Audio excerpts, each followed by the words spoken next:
பல ஆயிரம் ஆண்டுகளுக்கு முன்பு ஹஸ்தினாபுர காடுகளில் நிஷாதர்களின் தலைவரான ஹிரண்யதனுஷின் மகன் ஏகலைவன் வாழ்ந்த காலத்திலிருந்து தொடங்குகிறது. ஏகலைவனுக்கு வில்வித்தையில் மிகுந்த ஆர்வம் இருந்தது. மேலும் இராணுவ கலை நிபுணரான குரு துரோணாச்சாரியாரிடமிருந்து வில்வித்தையை கற்றுக்கொள்ள எப்போதும் விரும்பினார். ஒரு நாள் துரோணாச்சாரியாரின் குருகுலத்திற்கு சென்றார். அவர் அங்கு சென்றடைந்தவுடன் தனது குரு துரோணாச்சாரியார் அர்ஜுனனுக்கு வில்வித்தை பயிற்சி அளிப்பதைக் கண்டார். தனது கண்களுக்கு முன்பாக தனது சிலையை கண்ட உற்சாகத்தை கட்டுப்படுத்த முடியாமல் உடனடியாகச் சென்று அவரது காலில் விழுந்து வணங்கினார். இதைக் கண்டு துரோணாச்சாரியார் அவரது சீடர்களுடன் சேர்ந்து அதிர்ச்சி அடைந்தனர்.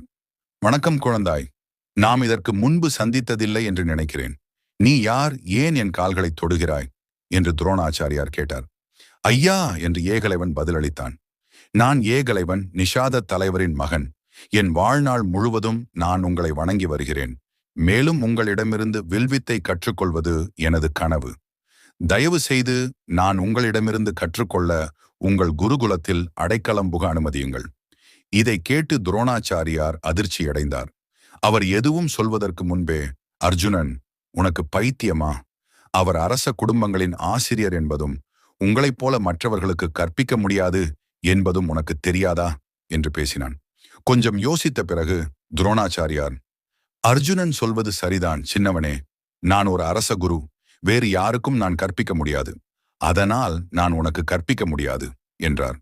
குருவின் வார்த்தைகளால் அதிர்ச்சியடைந்த ஏகலைவன் குருகுலத்தை விட்டு வெளியேறினான். இருப்பினும் இந்த சம்பவத்திற்கு பிறகு குரு துரோணாச்சாரியாரிடம் வில்வித்தை கற்றுக்கொள்ள வேண்டும் என்ற அவனது உறுதி மேலும் வலுவடைந்தது. மறுநாள் காட்டில் அமைதியான ஒரு இடத்தை கண்டுபிடித்தார். அங்கு குரு துரோணாச்சாரியாரின் சிலையை சேற்றில் செதுக்கி ஒதுக்குப்புறமான ஒரு இடத்தில் வைத்தார். தினமும் காலையில் அவர் தனது குருவின் ஆசிகளை பெற்று தனது குருவின் சிலைக்கு முன்னால் வில்வித்தை பயிற்சி செய்வார். பல வருடங்கள் கடந்தன. ஏகலைவன் வில்வித்தையில் தேர்ச்சி பெற்றான். ஒரு நாள் பயிற்சி செய்து கொண்டிருந்த போது அருகில் ஒரு நாய் குரைக்கும் சத்தம் கேட்டது. அந்த நாயின் தொடர்ச்சியான குரைப்பு அவரை திசை திருப்பியது. அதற்காக ஏதாவது செய்ய வேண்டும் என்று அவர் முடிவு செய்தார். அவன் நாயை நோக்கி பல அம்புகளை எய்தான். அதனால் அவை நாயின் வாயை நிரப்பின. அதனால் இனி குறைக்க முடியவில்லை. இருப்பினும் எந்த அம்புகளும் நாயை சிறிதளவு கூட தாக்கவில்லை.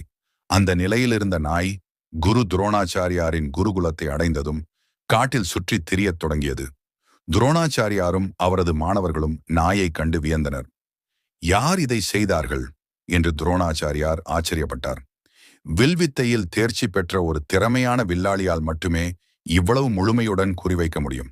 இதை சொல்லிவிட்டு குரு துரோணரும் அவரது சீடர்களும் திறமையான வில்லாளியை தேடிச் சென்றபோது தூரத்தில் ஏகலைவன் வில்வித்தை பயிற்சி செய்வதைக் கண்டனர். "நீ ஒரு சிறந்த வில்வித்தைக்காரன் என்று எனக்கு தோன்றுகிறது இளைஞனே. உன் ஆசிரியர் யார்?" என்று குரு துரோணர் ஏகலைவனை கேட்டார். ஏகலைவன் துரோணாச்சாரியாரின் கால்களைத் தொட்டு, ஐயா, நீங்கள் என் குரு" என்றார். "நான் எப்படி உங்களுக்கு குருவாக முடியும்?" என்று குழப்பமடைந்த துரோணாச்சாரியார் கேட்டார். "நான் உங்களுக்கு வில்வித்தை கற்றுக் கொடுத்ததாக நினைவில் இல்லை. குருஜி, என்னை உங்களுக்கு ஞாபகம் இல்லையா? நான் ஏகலைவன். நான் ஒருமுறை உங்க குருகுலத்துக்கு போயிருந்தேன். ஆனா நீங்க எனக்கு கற்றுத்தர முடியாதுன்னு சொன்னீங்க" என்றான் ஏகலைவன். "அப்போதிருந்து உங்க சிலைக்கு முன்னாடி நான் வில்வித்தை பண்றேன்." இதை கேட்டு துரோணாச்சாரியார் அதிர்ச்சி அடைந்தார். அதே நேரத்தில் அவர் பெருமையும் அடைந்தார்.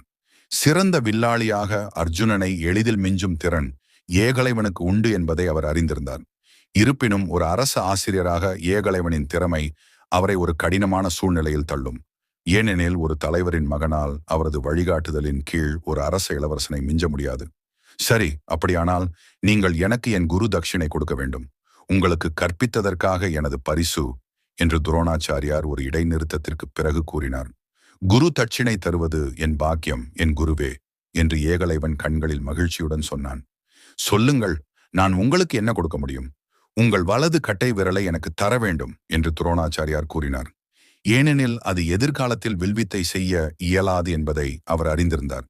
எக்லைவா இரண்டாவது யோசனை இல்லாமல் ஒரு கத்தியை எடுத்து தனது வலது கட்டை விரலை வெட்டி பின்னர் அதை தனது குருவிடம் கொடுத்தார். "என் குருவே, இவ்வளவு நேரம் எனக்கு கற்றுக் கொடுத்ததற்கு நன்றி. தயவு செய்து என் குரு தட்சிணியை ஏற்றுக்கொள்ளுங்கள்" என்று ஏகலைவன் முழங்காலில் அமர்ந்தான். இதைக் கண்டு அனைவரும் அதிர்ச்சியடைந்தனர்.